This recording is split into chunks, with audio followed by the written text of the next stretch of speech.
Sir, एक धक्कादायक प्रकार आपल्या शहरामध्ये घडलेला आहे.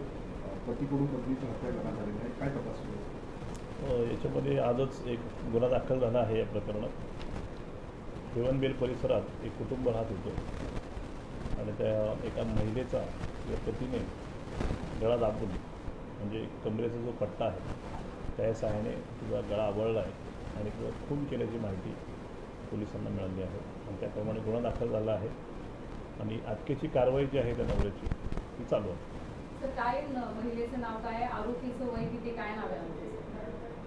अश्विनी थोरात नावाची एक महिला आहे, ती हेवनबेल परिसरात राहते आणि त्यांचेच पती आहेत. त्यांच्या पतीने तो प्रकार केलेला आहे. वादाचं कारण काय कळालं का? कौटुंबिक वादातून, किरकोळ वादातून हा प्रकार घडल्याचं प्राथमिक तपासात दिसून आलेलं आहे. अधिक तपास चालू आहे. सदर प्रकरणादरम्यान कोण होतं घरामध्ये की ती महिला एकटी होती? ती एक महिला होती जी आता मयत आहे. तिचे पती आणि एक लहान मुलगी आहे त्यांची, ती देखील घरात होती.